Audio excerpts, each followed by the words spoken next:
So I saw this, and it kind of like surprised me. Jack Grisham being interviewed, I think it was a couple of years ago. I forget what the year is. I'll put it up there. And he's talking about the growing conservatism in punk rock. I haven't really checked in on like the punk rock kind of community, or any kind of punk rock community. I have some friends that like it, but I didn't know there was like this growing conservatism thing. I can totally see it though. I can see that happening. How something could happen in like a scene like that. But it's really surprising. Like I thought things had pretty much remained the same. Like if you were to ask me before I read this, I'd be like, yeah, it's probably the same thing. There might be some Antifa guys in there even.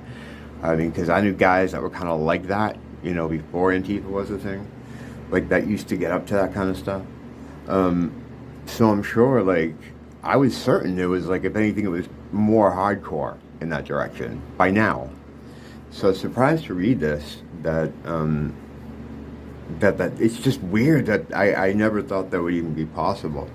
But yeah, what does it mean? I don't know, but it's really strange, like it kind of blew me away. I'm like, what? It's like, how'd that happen? I thought like the Team Blue had the lockdown on that, which is fine. I mean, I understand why they would, it goes along with most of what their concerns are. Individual freedoms, rights, social issues, a lot of stuff I don't agree on, but I accept it as part of that sort of scene. Like, that's kind of what it was about. Yeah, I mean, was there any... Well, Johnny Ramone, right, was always called, like, he was conservative. He was pretty out about it. But, like, other than him, I don't know, man. Like, I can't think of any, like, right off the top of my head, like, conservative punk rockers. Like, who? I'm trying to think of anyone that's even, like, in the, like, area of conservative. And I really can't. I'd have to give that some more thought. I'm sure there's some, but I don't know. If there is, there's only a few.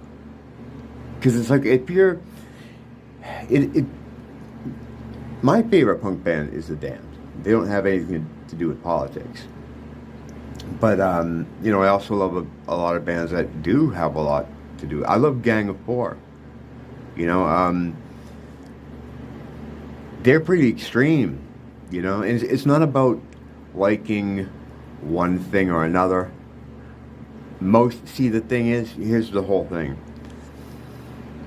Most of these people that are on opposing sides of this, they have more in common with each other than they do anyone that's representative of the system, the beast system, in any of its tentacles. Yeah.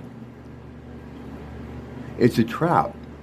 It's just, that whole thing is a trap. You have more in common with your Trump-loving neighbor, or if, it's a Trump person, their BLM neighbor. You have more in common with them than the people that are making your life a certain way, And I'm not saying... it's this group or that group. It's a lot of groups, all together. They're all working for one guy. Whatever, But yeah, I thought that was strange. I never would have guessed that. I would have thought it was, if anything, way more hardcore in the other direction. But that's interesting. I'll have to check more of that out. I'll have to kind of look into that, because that is fucking fascinating. Say bye, Freddy. Goodbye, my darlings. Don't be a teacher, but I'm a scared.